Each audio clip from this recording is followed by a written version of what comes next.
"I'd love to help, Mom, but the kids have soccer." That's what he said.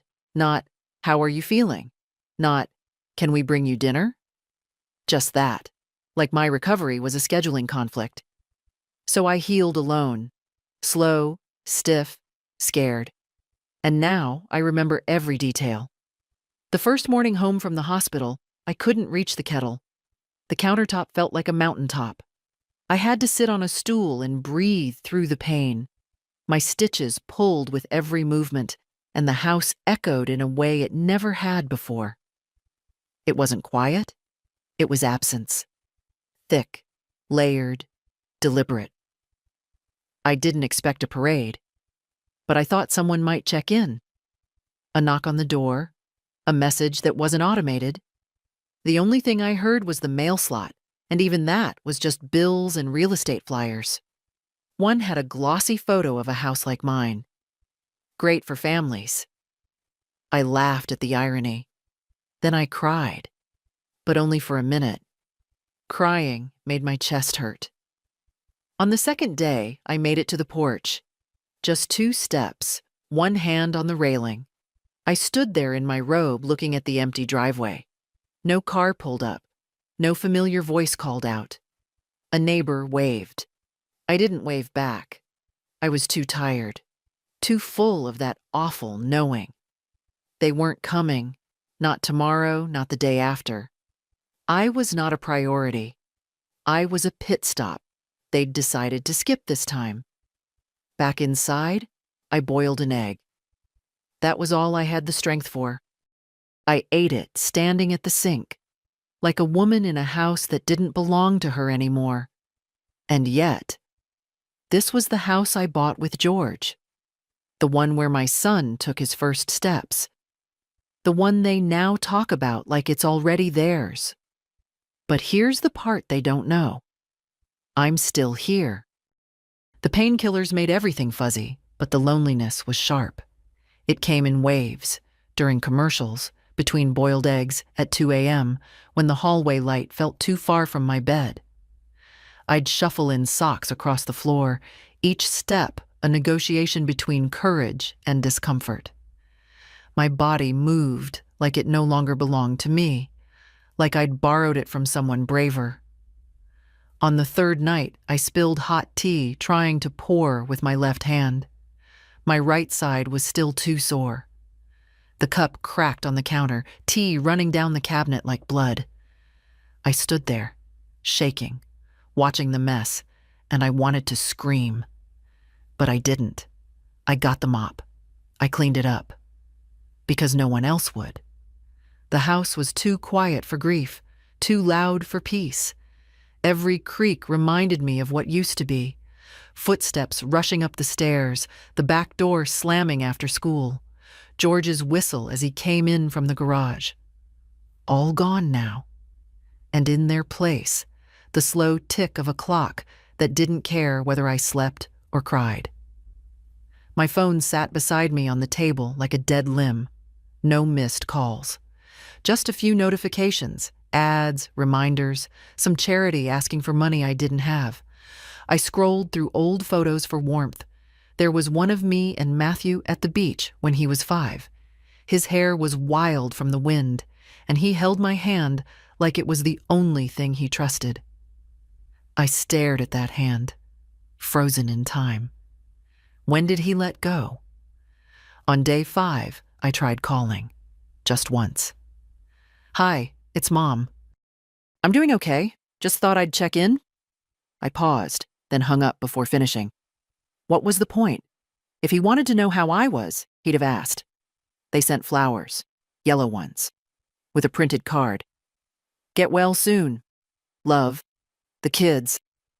I kept them out of pity. For myself? For them? They lasted 4 days. When I threw them out, the vase stayed on the counter, empty and clean. I started to write things down. Not out of sentiment, but because I was afraid I'd forget what it felt like. Not the surgery, the after, the silence, the truth of what it means to be left behind politely. By the end of the week, I could stand long enough to make soup. Lentil, from a can. I added pepper to pretend it was homemade. That's something I do now. Pretend. Pretend I'm not hurt. Pretend they meant well. Pretend I'm not counting the days since someone asked, "What do you need?" I needed a hug, a ride, a meal dropped off with a smile. Just something human. But all I got was soccer. And now I mark time in bowls and bruises and reminders on the fridge. I've been kind all my life. Patient. Generous. I made excuses for everyone. They're busy. Life is complicated. Don't take it personally. But I am taking it personally now. Because the recovery is slow, yes, but it's also revealing. Each quiet hour strips away some layer of illusion. And what's underneath? A woman who remembers everything. On the 7th day, I changed the sheets. It took nearly an hour. I rested 3 times, once sitting on the edge of the bed, once kneeling on the floor after the fitted sheet snapped back on me, and once just standing still, waiting for the wave of dizziness to pass. But I did it. I made the bed with my own hands. Clean sheets smell like dignity. That afternoon, I sat in the kitchen, eating toast that had gone a little stale. I looked at the drawer by the stove, the one with birthday cards. Dozens of them. Years and years of little messages. Best mom ever. Thanks for everything. One card from 3 years ago said, "We'd be lost without you." I remember reading that and smiling so wide it made my face hurt. It felt sincere. Now, I wonder, when did they start saying things they didn't mean? It's funny how your brain replays things once you're still long enough. All the memories you shrugged off before, suddenly they line up like dominoes. Like the time they forgot my birthday until 2 days later, then laughed it off with a bottle of wine I couldn't drink. Or the Christmas when I gave them a handmade quilt and they left it in the guest room closet for a year. Back then I told myself not to be petty, that love isn't measured in gestures. But it is. Of course it is. It's measured in calls made, time spent, chairs pulled out, hands held, casseroles delivered. It's in the showing up. And they've stopped showing up. The last time I fell, months before the surgery, I called Matthew. I wasn't badly hurt, just shaken. I remember his voice, distracted and clipped. "Well, what do you want me to do, Mom? I'm at work." I said, "I just needed to hear you." And he said, "Okay, well, I've got to go." Click. I forgave him, of course. Told myself I was being dramatic. But now I look at that moment differently. It was a little rip in the cloth. And the cloth's been fraying ever since. Even the way he brings the grandkids over feels performative. They walk in like tourists.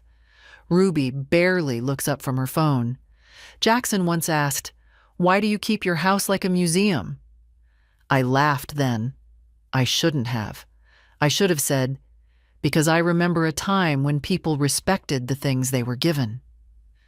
Last Easter, Madeline brought a store-bought pie and a new set of rules. No sweets for the kids, no religious talk, no political discussion. I nodded.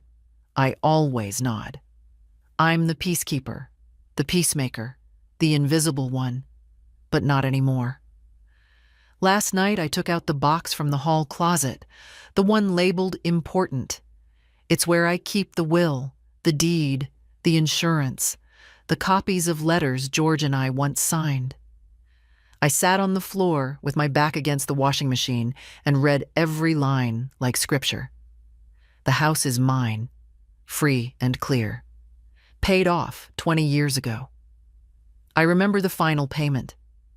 George took me out for ice cream, said, "Now we really own something." I wish he were here now. He'd understand what I'm thinking.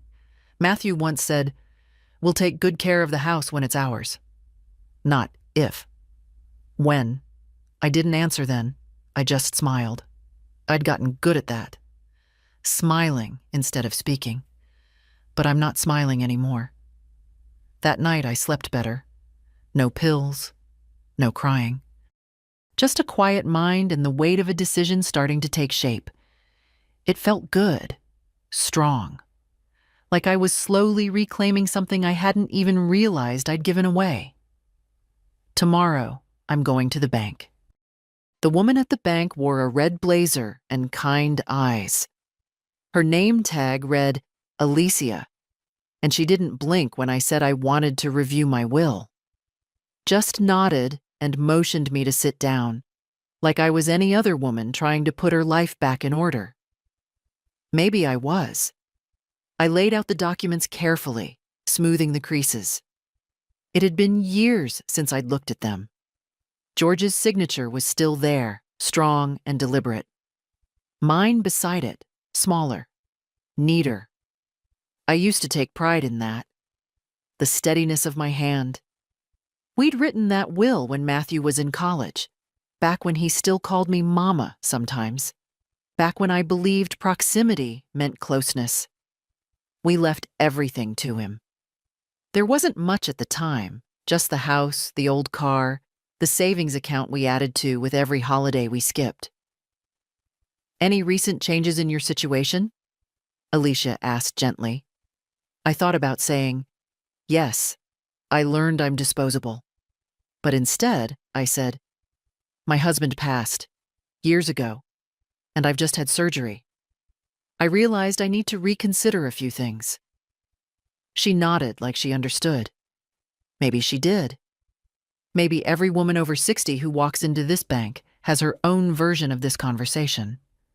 I'd like to revoke the existing will, I said, steady as stone, and draft a new one. The house is no longer going to my son. A pause. Of course, she said. No questions. Just quiet professionalism. She opened her drawer, pulled out a folder. We can start from scratch. Is there a new beneficiary in mind? Yes, I said, but I'd like that kept confidential for now. I didn't have a name yet. Not really. But I knew it wouldn't be Matthew. Afterwards, I walked across the street to the diner. The one with the faded red booths and bitter coffee that tastes like memory. I sat by the window and stirred sugar into my cup, slowly, like I used to do with George.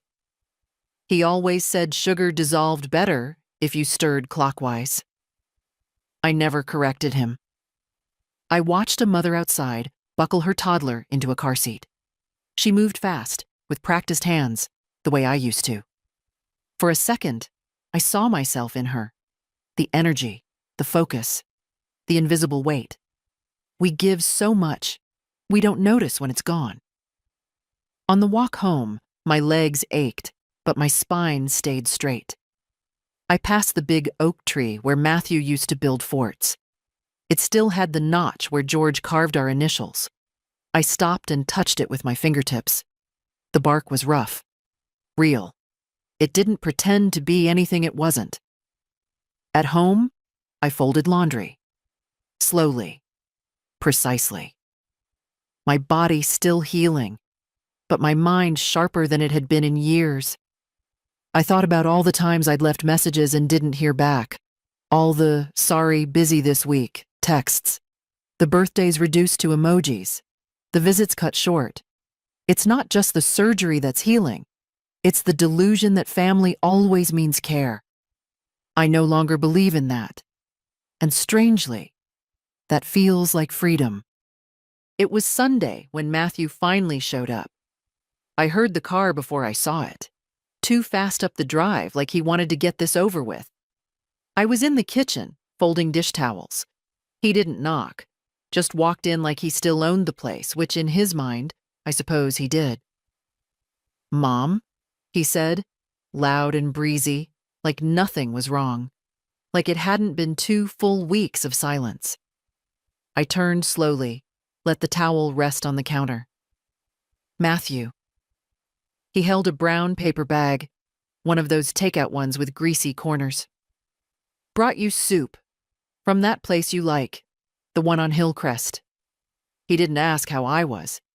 didn't look too closely, just placed the bag on the table like it absolved him. I opened it.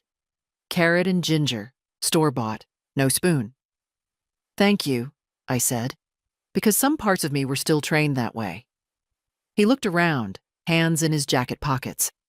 "Place looks good, clean, as it always does. Kids have been swamped. Ruby made varsity. Jackson's doing robotics now." I nodded, waited. "And Madeline's been working extra shifts. Promotion on the line." More nodding, more waiting. He cleared his throat. "We were thinking, once you're feeling better, maybe you'd like to come over for dinner. Just us. Keep it easy." My fingers tightened slightly on the counter's edge. That would be nice.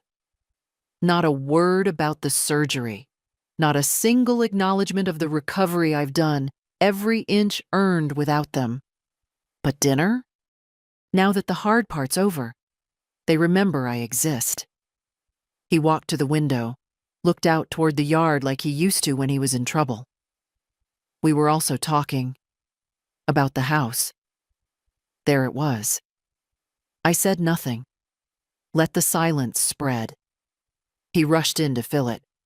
"Just long term, you know? You're doing great now, but down the line, well, it's a lot to maintain.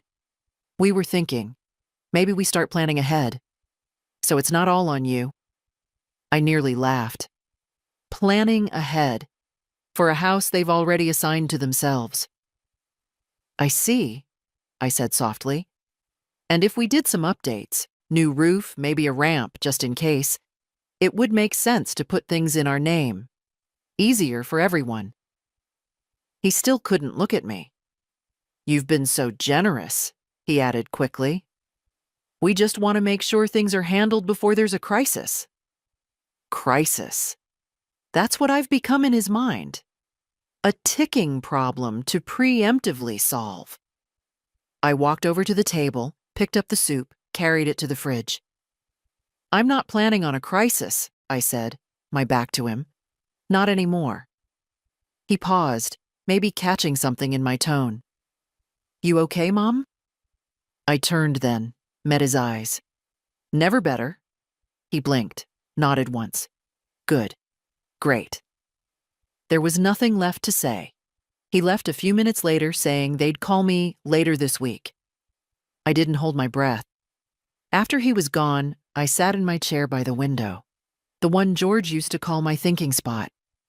Outside, a squirrel darted across the lawn. The wind picked up, tossing leaves against the glass, and in that moment, I felt clearer than I had in years. They hadn't come when I needed help, but now they show up with soup and paperwork. This isn't about care, it's about claim. But this house, it's not an inheritance, it's a witness, and I decide who sees it last. The hospital smelled like lemon disinfectant and fatigue. I walked through the sliding doors slowly, cane in hand, coat buttoned to the top. It was just a follow-up appointment. Routine, they said. But something about walking back into that building made my chest tighten. I remembered the surgery day clearly, the blur of the gurney, the cold of the pre-op room, the nurse's reassuring voice. The moment they asked if someone was waiting for me outside, I'd said, "No, it's just me." And she'd paused, just a flicker, then moved on like that wasn't a tragedy. It had been 12 days since anyone checked on how I was healing. 12 days since anyone asked about my pain or my sleep or my breath at night. Matthew never even asked what the procedure had involved, as if cutting into a body that birthed him was just another item on a long list of forgettable errands. The nurse today was young, with bright sneakers and careful eyes. She helped me onto the exam table with a tenderness that almost made me cry. Almost. But I didn't. I've learned to keep my tears for places no one sees. "You're healing beautifully," the doctor said after examining the scar. "Remarkably well, actually." I nodded, said thank you. Didn't mention the nights I'd woken gasping, the days I'd forced myself to walk laps around the living room just to keep the blood moving. Any help at home? No, I said. Do you need someone? No, I said again, firmer this time, because I did need someone. But needing and asking are two different things, and when the first need is met with silence, you stop asking. After the appointment, I walked to the pharmacy alone. The wind had picked up and made my eyes water. I told myself it was the cold. At the register, a woman my age stood ahead of me with her daughter, middle-aged, confident, still fussing over which vitamins her mother needed. They laughed together. The daughter took her coat, steered her by the elbow. I stood behind them, invisible. Again. When I stepped out onto the sidewalk, I paused, looked up at the pale winter sky. There were birds moving fast above the power lines, tight and fast, like they were escaping something. I envied them. Back home, I poured myself a glass of water and sat in the kitchen. The quiet greeted me like an old friend. Then I reached for the drawer where the folder from the bank now lived. The house was worth more than I thought. Prices in the neighborhood had risen over the years, quietly. I'd paid it off so long ago that I never tracked its value. But Alicia had. She'd circled the estimate in blue ink. She'd said, "It could change your life.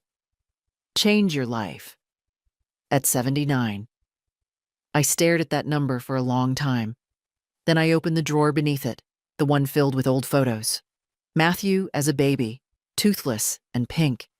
His first school portrait. Graduation. Wedding. I stopped at one particular picture. Me holding him at age 3, both of us sunburned, laughing on the beach. He's clutching my neck like I was the whole world. Where did she go? That version of me. Where did he? The phone rang. I let it. Madeline's voice on the machine. "Hey, just checking if you need anything this week. We might swing by Saturday if the kids don't have games." If. I erased the message. Later that night, I sat with the deed in my lap. I imagined them opening mail one day, expecting to see their future handed to them on a silver platter, and instead, nothing. No keys, no title, no explanation. Just a space where entitlement used to live. Because if you ask me now how I'm healing, I'll tell you this. The body is slower than the heart. But the heart, when it gets angry enough, it doesn't limp. It walks straight to the edge of what used to be love, and then it jumps. On Tuesday, I made an appointment with a realtor. Her name was Natalie.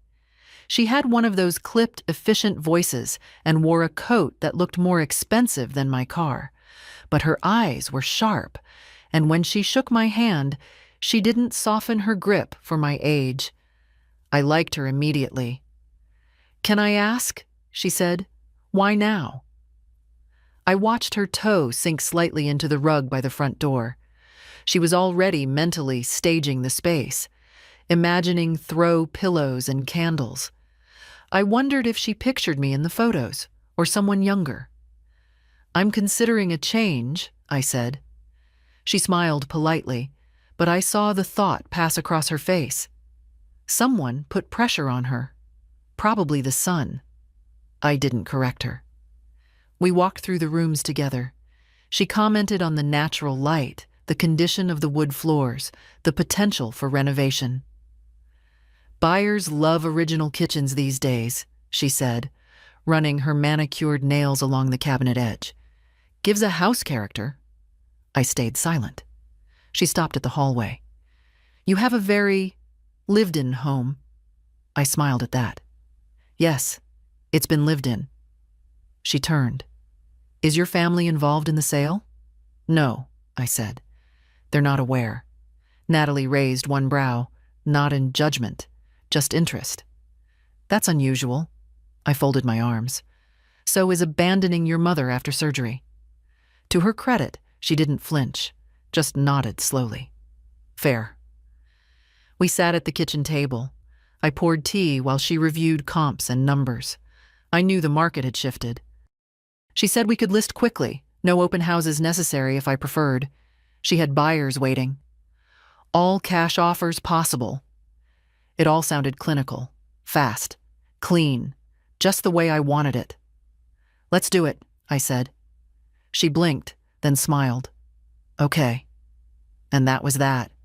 Years of memory, of effort, of fixing pipes and patching the roof and repainting the porch. That house was already shifting in my mind, becoming a transaction instead of a home. That night, I packed 2 boxes. Only 2. The first held papers, banking documents, insurance, my passport. The second held photos. Not all of them, just the ones that still felt like they had breath in them. George's smile, my dog Daisy in her sweater. One of Matthew, before his face changed into the man who forgot how to ask, "Do you need help?" I didn't cry. I didn't feel triumphant either. I felt exact. Every movement had purpose. Fold. Tape. Label. At midnight, I sat on the edge of my bed and looked around. I thought the walls might feel closer, that the house would try to cling to me. But it didn't. It had been waiting for me to let go. I whispered, "Thank you." Then I turned off the light and slept without waking once. Her name was Lorraine. I met her at the pharmacy 6 months ago. 2 older women reaching for the same bottle of joint cream, then laughing at ourselves. We'd had coffee once, then again, and by the 3rd time she knew more about my medical history than my son did. Lorraine was a widow, like me, lived in a small apartment above a nail salon, and kept her life simple. Crossword puzzles, strong opinions, 1 cat named Charles. She didn't ask many questions, but she listened like someone who had earned the right to say nothing. That kind of presence is rare. I called her the day after I signed the paperwork with the realtor. "Coffee?" I asked. "Come over," she said.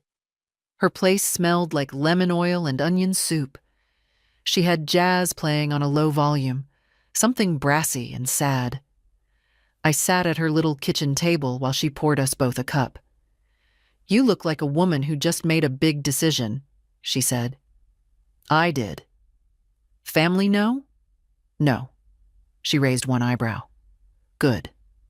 I smiled. "That's what I was hoping you'd say." She stirred her coffee. "You don't owe them anything." It wasn't said with bitterness, just clarity, the kind of truth that doesn't need decoration. "They think the house is already theirs," I said. "Madeline mentioned remodeling the guest bathroom, someday. Matthew once asked if I'd mind a skylight in the hallway." Lorraine snorted. "Did they also ask when you'd be dead?" I laughed, sharper than I meant to. But it felt good. "They weren't cruel," I said quietly. "Just distant. Forgetful in ways that add up.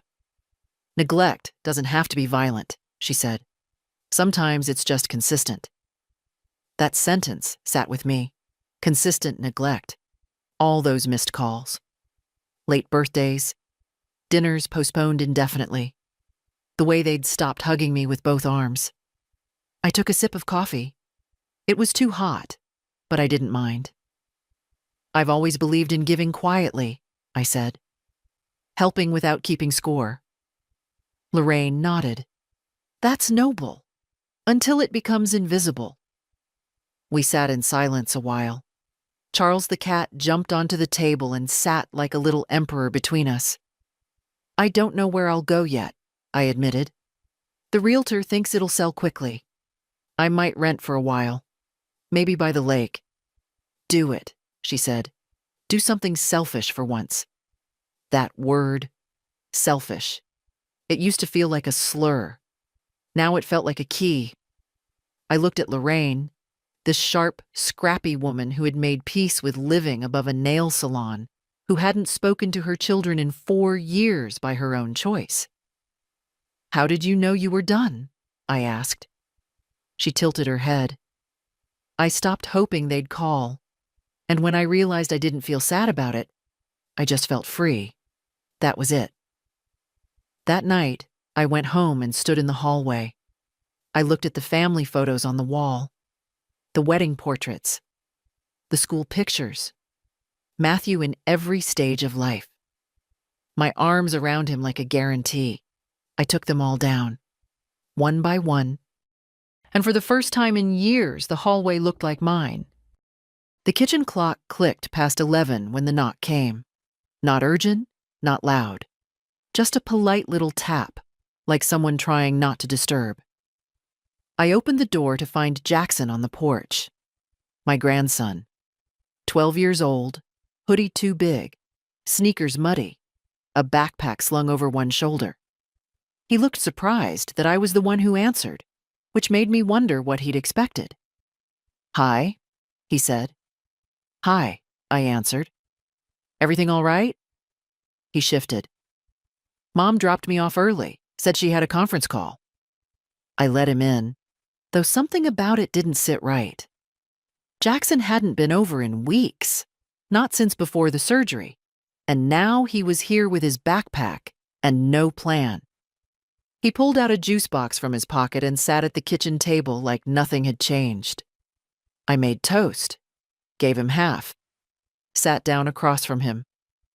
"You know," he said through a mouthful, "Dad says when the house is ours, he's going to knock down the wall between the kitchen and the dining room." I froze. The sentence came so casually, so clean, like it had been said more than once, like it was already decided. "What do you mean, when the house is yours?" He shrugged. "I don't know. Just something Dad says. That after everything settles down, we can make some changes." I stared at the boy who used to crawl into my lap and ask for stories, who once cried when I left early after babysitting, who now talked about this place like it was a future construction site. "Did your dad say that to you?" He nodded, taking another sip of juice. "Yeah. He said it's already kind of ours, you know, since Grandma's getting older and all." I turned to the sink, washed my hands even though they weren't dirty. "What else has he said?" Jackson was quiet for a moment. "Just stuff, like how he wants to make it into a home office. And maybe let Ruby have the back room. Mom wants to repaint everything white." Repaint everything white. Erase the colors I chose, the curtains I sewed by hand, the blue wall George painted for our 25th anniversary. They wanted to flatten it all out, smooth it into something generic, something theirs. And me? I was the inconvenience standing between them and their remodel. "Did he say when?" I asked, trying to keep my voice even. "Not really," Jackson said. "He just said, soon, probably, once everything's in place." In place, like I was a chair being moved out. I turned back to him and smiled. "Well, that'll be interesting." He nodded, not sensing anything off, just eating toast, just repeating what he'd heard. They talk about me like I'm already gone, not even with cruelty, just with assumption. And that, somehow, is worse. That night, after Jackson had been picked up, no explanation, just Madeline's text. "Thanks. Crazy day." I went into the living room and sat in my chair. I didn't cry, didn't rage. I opened the notebook I'd started keeping after the surgery. Page 1, meds schedule. Page 23, Lorraine's quote, "Neglect doesn't have to be violent. Sometimes it's just consistent." Page 37, realtor contact, listing timeline, inspection date. Page 41, he said, "When the house is ours." I wrote it down slowly. Then I wrote underneath, "They don't know I've already left, and I haven't moved yet, but I've already gone." The realtor called on Thursday. Her voice held the kind of energy reserved for news with commas and dollar signs. "We have an offer," she said. "Above asking. Cash. No contingencies. I didn't blink. How soon do they want to close? They're ready in 10 days, 2 weeks, if needed. I looked out the window. The oak tree was starting to shed. Its branches had thinned just enough to see the sky behind them. Autumn creeping in, quiet and deliberate. Let's do 10, I said. Natalie hesitated. You're sure? I am. She exhaled, almost relieved. Okay, I'll draw up the acceptance. After we hung up, I sat for a while. No music, no TV, just the ticking of the hallway clock and the occasional creak of wood shifting in the walls. This house had always talked to me in little sounds. I used to find them comforting. Now they sounded like farewells. I started packing in earnest. Not the sentimental things, I'd done that already. No, this was the cleaning kind of packing, the sorting, the sifting, the throwing away. Bags for goodwill, boxes for the dump. One corner of the living room quickly became a graveyard of what no longer served me. In the hall closet, I found a pair of Matthew's old cleats, still caked with dried mud. I held them for a moment, thumb grazing the cracked leather. There was a time he'd cried over those shoes, desperate to make the soccer team. George had stayed up late, gluing the sole back together. I remember how proud Matthew was when he made the team. I left the shoes in the donation pile. In the guest bedroom, the one Ruby once used during her sleepovers, I found a stack of coloring books. Half-finished pages, bright pink unicorns, glittered outlines. I remembered her lying on her stomach, legs swinging, asking, "Do you think unicorns cry, Grandma?" "No," I'd said. "They don't need to." I put the books in a box labeled, "Give to Library." I moved slower than I used to, but I didn't stop. The rhythm of packing became its own kind of therapy. Not a shedding, exactly. More like a distillation. What do I carry forward? What do I release? That night, I wrote my new address in a small notebook. A one-bedroom apartment in a quiet complex near the lake. Lorraine had helped me find it. "Nothing fancy," she'd said, "but the light is good in the mornings." That was enough. I hadn't told Matthew, or Madeline, or the kids. They still thought I was recovering. They didn't know I'd recovered into someone they no longer recognized. I placed the envelope with the new lease into the folder from the bank. Next to the updated will. Next to the termination of the power of attorney Matthew once insisted on, just in case. The house, the money, the decisions, all mine again.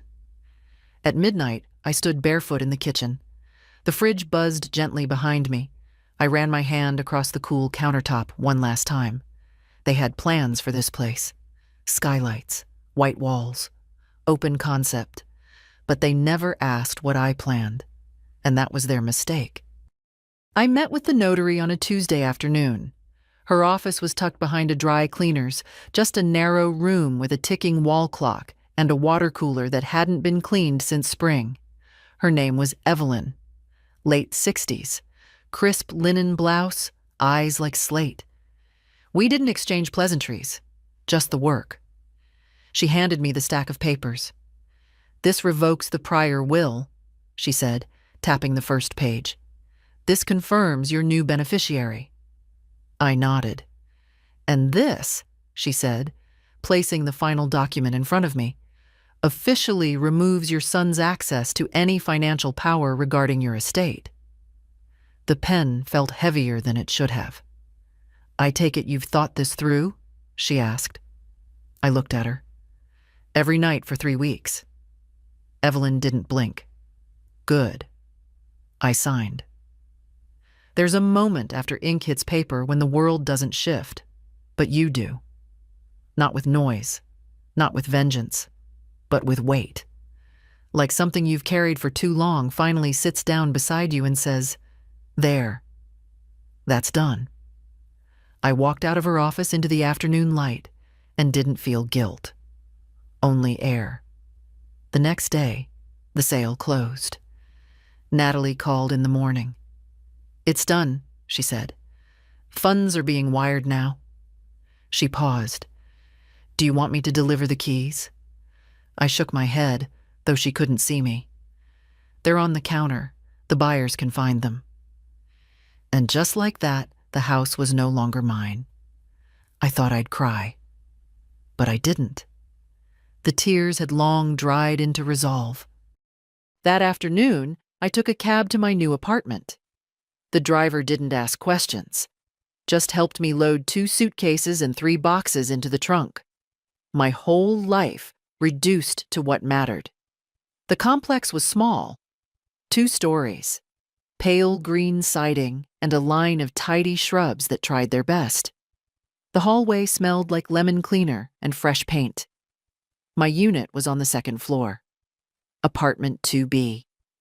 When I opened the door, the room was filled with quiet sun. It wasn't large, but it was clean. White walls, warm floors, a kitchen just big enough for one. The windows looked out onto a narrow strip of lake and a line of pine trees. I stood for a long time just looking at them, letting the stillness enter me. That evening, I made tea. Real tea, not instant. Poured it into my 1 good cup and sat on the small balcony, wrapped in a shawl Lorraine had knitted years ago. I listened to the wind brushing against the branches. I let my breath settle. There was no noise, no door slamming, no TV blaring from the other room. Just me. Later, I unpacked slowly. 1 photo of George on the nightstand. The quilt from our old bed, now folded neatly over a chair. My books lined up in a single row, less than I used to own, but enough. At midnight, I turned off the lights and stood in the doorway, looking back at the little living room. And for the first time in years, I felt like I was somewhere I belonged. No one knew where I was. And that was exactly how I wanted it. Saturday morning, I went to the post office. The letter had been sealed for 3 days. White envelope, thick paper, printed text. No return address. I handed it to the clerk, paid for tracking, and watched him stamp it like it was any other piece of mail. It wasn't. Inside was a simple note. "Matthew, I've sold the house. I no longer live there. Please do not try to find me. I am safe. I am well. And I am no longer yours to assume. Mother." No anger, no accusations, just facts. Let them sit with that. Let them drive up next weekend with paint samples and tools, ready to measure the wall between kitchen and dining room, only to find another family living there. A toddler's bike in the driveway, a wind chime on the porch. No trace of me. Let them knock. Let the new owner say, "Sorry, who?" I pictured it clearly. Matthew turning to Madeline, confused. Madeline dialing my number with that tight-lipped tension she always wore when something didn't go her way. I had turned off the number, canceled the plan, new carrier, new SIM. They would find only silence. And maybe, for the first time, they would really listen to it. That afternoon, I unpacked the last of the kitchen items, just a small set. 1 pan, 1 pot, 2 plates, 2 mugs. Minimalist by necessity. But somehow, it made everything feel intentional. I boiled pasta, added olive oil and garlic, sat by the window and ate with the lake just barely visible through the trees. The breeze lifted the corner of the curtain, and I let it. Let everything shift. Let everything move. I wasn't angry anymore. Anger had left weeks ago. What remained was a kind of stillness I didn't know I'd craved. Not revenge, not satisfaction, just quiet. That night, Lorraine came over with a pie she'd bought at a farmer's market. "It's not homemade," she said, "but it's peach, and I didn't feel like eating it alone." We sat on the balcony, wrapped in shawls, 2 women with unshared griefs and fully shared silences. "I sent the letter," I told her. She didn't ask what it said. She just nodded. "Took me 3 tries when I did mine. First two were too polite. I smiled. Mine was not. Good. We ate pie with spoons from the tub, no plates. The sunset slipped behind the pines in long ribbons of orange. I think, I said, they thought I'd always wait. They all do, she said, until you don't. At one point, Charles the cat jumped onto her lap, curling into the crook of her elbow like he belonged there. She didn't push him away. She just kept eating. After she left, I sat for a long time in the dark, listening to the wind, the small clicks of cooling furniture, my own breath. I thought about legacy, how it's not in the things we leave behind, but in what we refuse to carry anymore. The first morning in October, I woke up before the sun. The light here arrives slowly, through pine needles and thin clouds, brushing the windows in soft gray. I stood barefoot in the kitchen, wrapped in my robe, holding a warm mug between both hands. There was no sound but the faint hum of the refrigerator and a bird I hadn't yet learned the name of. I didn't miss the house. I missed the woman I'd been in it, the one who waited at windows, who asked for so little and was told, somehow, that even that was too much. I missed her the way we miss old shoes, comfortable, broken in, but ultimately replaced when the walking wears through. At 9, I called the library. They were taking donations again. I packed a small box of books, children's stories, old cookbooks, a few novels I'd outgrown. The librarian's voice was warm. She said they'd be glad to have them. I walked there slowly, carrying the box like something sacred. On the way, I passed a woman about my age planting chrysanthemums along the sidewalk. She looked up and smiled. "Beautiful morning," she said. "It is," I answered. And it was. At the library, a young volunteer took the box and asked if I wanted a receipt for taxes. "No," I said, "thank you." Then added, "Keep the unicorn one. My granddaughter once colored every page like it mattered." She didn't ask why I wasn't giving it to her directly. She just nodded. Small mercies. On my way home, I stopped at a cafe Lorraine had recommended. It was bright and small, the kind of place with chalkboard menus and chipped mugs that feel like old friends. I ordered tea and sat by the window.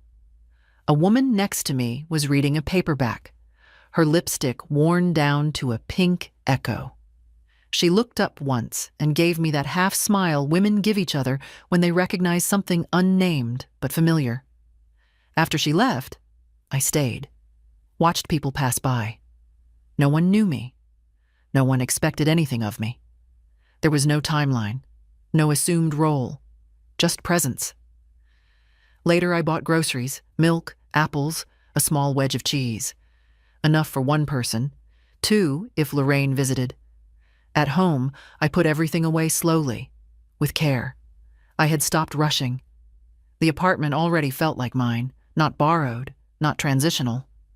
Mine. That evening, Lorraine called. "Still alive?" she asked. "Barely," I said. "I had to talk to a teenager who thinks milk should be sold in oat form." "God help us all." We laughed. Then she said, "You sound different." I paused. "I feel settled." There was a silence. Then, "That's dangerous. You'll start enjoying yourself." "I already have." We hung up. I stood by the window, arms crossed, watching the light fade. The trees swayed gently, as if nodding in approval. In the drawer by the sink, I kept a photo of George. Just one. Him in the garage, holding a wrench, grinning like he'd built the world. Sometimes I talked to him, just a line or two. "You'd like it here," I said that night. And I think he would have. Not because it was grand, but because it was mine. No one called. No one came by. I didn't check the mailbox until after dark. Inside, a bill, a flyer, and a postcard from Lorraine. sent before she even called. It said, "Freedom looks good on you." It was Madeline who came first. I imagined the scene as it happened. Her car pulling into the driveway, the tires skimming over the same cracks I used to ask Matthew to patch. Her heels clicking on the porch. The key, still on her ring, slipping into the lock like muscle memory. And then, the silence, the stillness, the realization. I pictured her standing there, one manicured hand still on the doorknob, eyes sweeping over the empty living room. No rug, no lamp, no vase of wilting flowers on the table. Just echo. Then the voices. Matthew's behind her, louder, already frustrated. What the hell? Where's her stuff? I imagined them splitting up. Madeline going to the kitchen, checking the fridge. Matthew storming down the hallway, throwing open the closet doors. Finding nothing. Not even a single hanger. The letter would have been in the mailbox. It wasn't dramatic. I hadn't left it on the mantel. I wasn't staging a performance.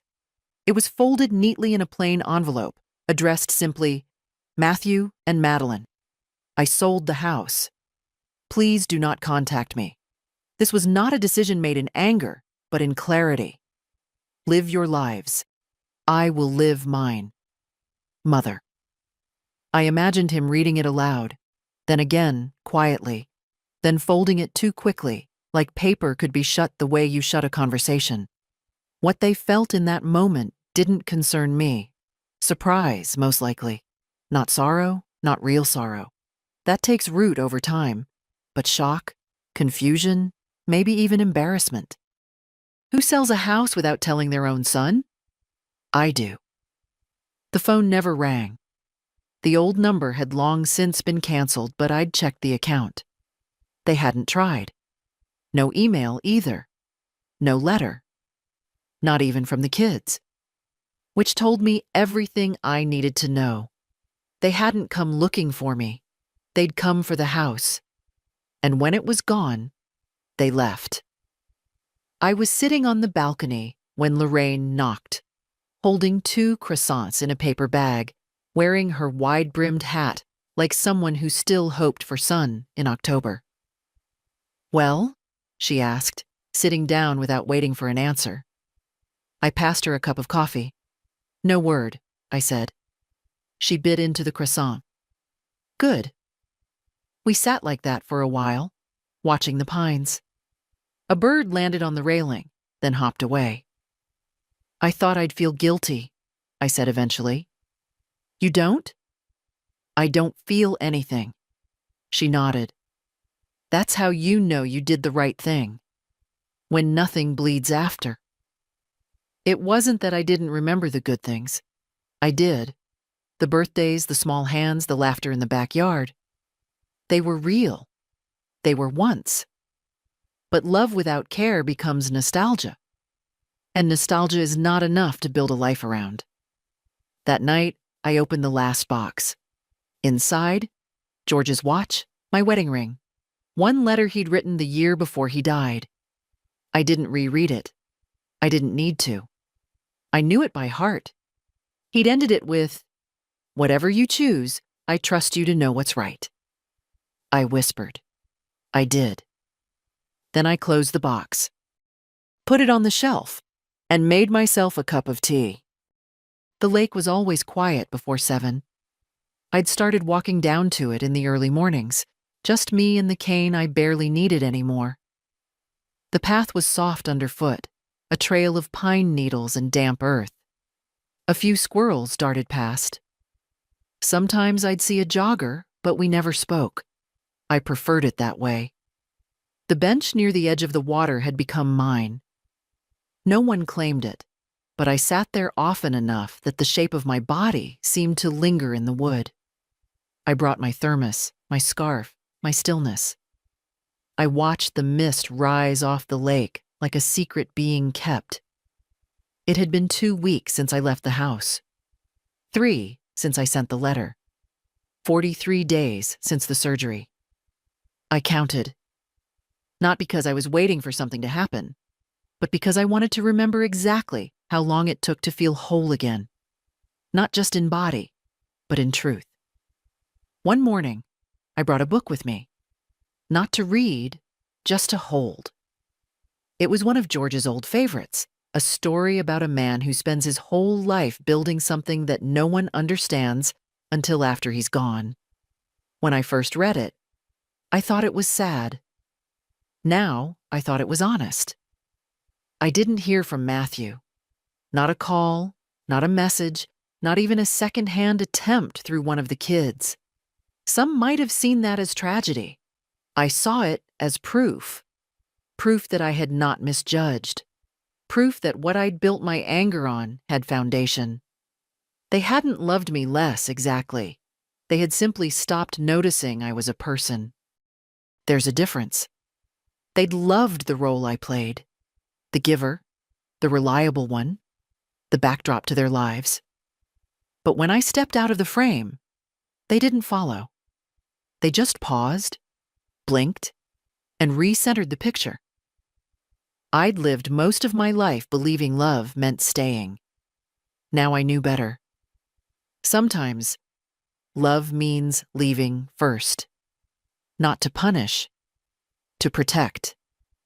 Lorraine once said, "We're not too old to begin again. We're just too tired of doing it for the wrong people." She was right. I had begun again, small, quiet, entirely mine. A library card, a balcony garden, a new pair of walking shoes. No apologies, no explanations. Sometimes, I caught myself humming in the kitchen. Sometimes, I danced with Charles the cat when Lorraine brought him over because her landlord was spraying for ants. I started sending letters again, real ones, handwritten, to friends I hadn't spoken to in years. Most of them wrote back. The ones who didn't? That was fine, too. Life filters what you need if you let it.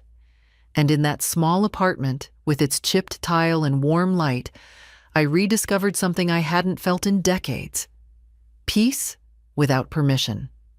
Not the kind that's granted or scheduled, but the kind that arrives when you finally stop performing worthiness. I was not anyone's inheritance. I was not their burden, their placeholder, their historical footnote. I was a woman who had done her best. And when her best was no longer enough to warrant care, she chose herself instead. That is not cruelty. That is reclamation. So if you're reading this, if you've ever stood in a kitchen alone, wondering why no one knocked, why no one called, why you were easier to forget than to love, hear me. You are not wrong. You are not crazy. And you are not done. You can still leave the house they assumed would be theirs. You can still sell the story they wrote for you. You can still build a new one with silence, with strength, with softness that asks nothing in return. Because peace is not owed. It is claimed. And it is never too late to claim yours. If this story spoke to you, share it. Send it to someone who needs to feel less alone. Leave a comment. Your voice might be the very thing another woman's been waiting to hear.